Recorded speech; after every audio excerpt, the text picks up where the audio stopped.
Now, 4 years ago, I set out on a mission to create 27 Valhalla vintage verb presets based on the most popular songs of the time. How did I do it? I de-reverbed acapellas from YouTube, then I built the reverb presets in Valhalla, A/B, before, after, until I got everything spot on. But let me tell you, it wasn't luck. It wasn't me just toying around not knowing what was going on. I did a lot of my own research on how reverb processes interact with sound, mainly the typical plugin parameters and how it affected the way reverbs changed and you could manipulate them.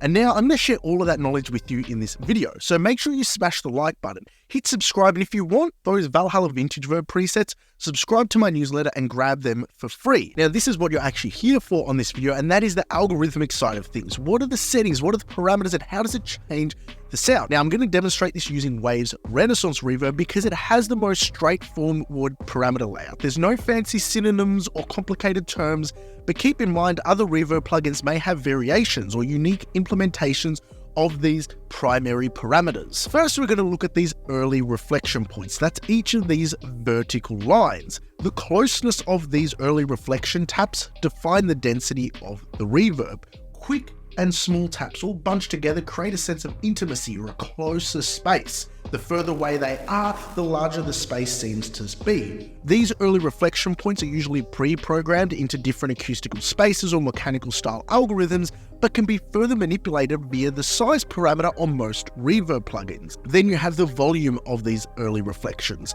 A louder early reflection in relation to the actual reverb tail will indicate that the surfaces are nearer the sound source. A softer early reflection in comparison to the reverb tail will indicate that those early reflection points or surfaces are further away. Now, these early reflections can also be manipulated to create synthesized out of this world-like effects. Pre-delay settings control how close or distant the reverb appears in relation to the original sound. A longer pre-delay will indicate that the direct sound source is nearer to the listener, and a shorter pre-delay will indicate that the direct sound is further away and more of the reverb blends with it or arrives at the listener at the same time. Diffusion settings control the density and randomness of the reverb's reflections. The more diffusion, the more smeared each of those early reflection points sound, while having none of it at all will allow you to hear each early reflection point with really good clarity, which will make it just sound a little bit weird sometimes. Time is the length of the decay from the reverberant reflections. Typically, naturally sounding reverbs will follow a time decay that corresponds well with the selected early reflection taps in terms of how close or far away they are to one another, the pre-delay setting, and the diffusion of the overall processing.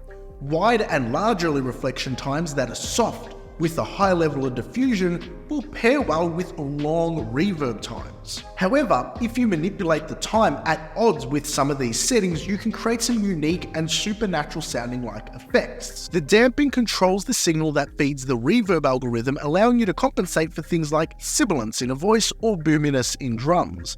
The EQ on the output allows you to shape the resulting wet signal post-processing. So let's test this out. A large, warm, reverberant sound can come from a hall reverb with spread out early reflections that are much softer than the direct sound and are also very diffuse. A tonally modal reverb can come from a chamber whereby the early reflection taps are very close and strong. A quirky out of earth reverb can come from a plate with very spread out early reflection points that aren't diffuse, and the reverb tail is actually very short. And a very out of this world reverb can come from early reflections that get louder as the envelope of the reverb tail gets softer. Have fun with this and muck around, let me know how you go, and until next time, take care.